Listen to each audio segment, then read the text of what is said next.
years ago. She was a lady, elderly lady, in her 70s.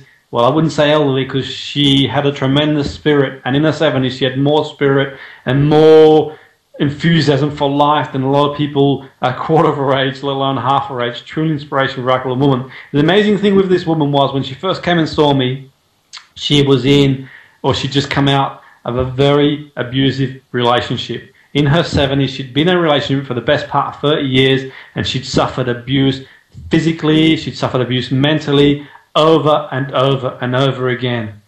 And she'd only recently been out of the relationship. She, after 50-something years, had the courage finally to walk away and move on to bigger and better things. And move on to bigger and better things she did, believe you me, she did. She got in the best shape ever, truly turned her life around, and went on to do truly remarkable things with her life and inspire many, many people.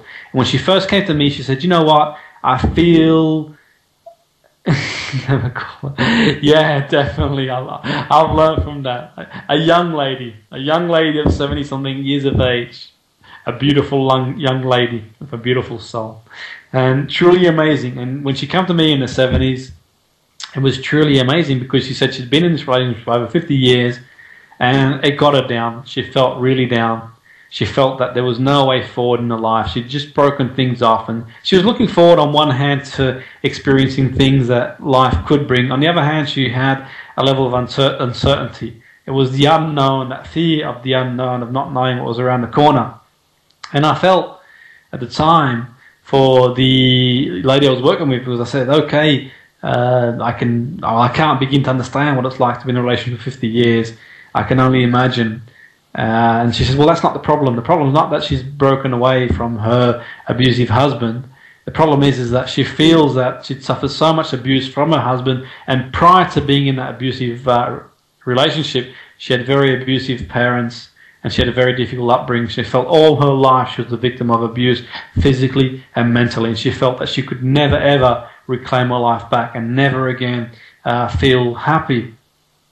And my words of wisdom were, well, you can feel any way you want to feel. You have got the choice to feel whatever you want to feel. We can break away and we can carry on feeling bad about ourselves. We can carry on feeling negative about ourselves.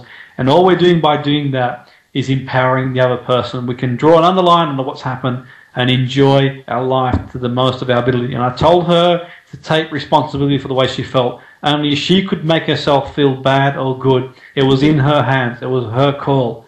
And she stopped for a moment, had to think about what we said, and she burst into tears and says, you know what?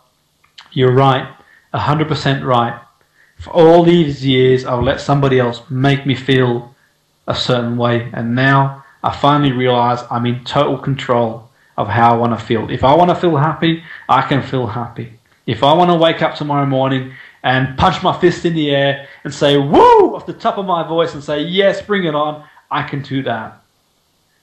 And that's what I told her, that you can do anything you want to do. And you know what? She bought in to the contract of responsibility. I made her sign a contract there and then of responsibility, that from that day onwards, she was going to be accountable and responsible for the way she felt. And she phoned me up a week later and says, you know what? She felt she had just been let out of prison.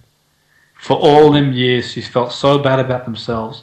Albeit she had so much to offer. She was a tremendous mother. She was a tremendous respected person in the community. Great, honest person who had been well respected in her job. She was a lecturer at college who'd retired, who'd left her mark. And many people held her in such high esteem for being a fantastic person. Other than one person. And when you look at things on that scale, you begin to realize that, you know what, we can feel the way we want to feel about our lives. It's truly up to us how we feel. And she broke away from that. And my work with the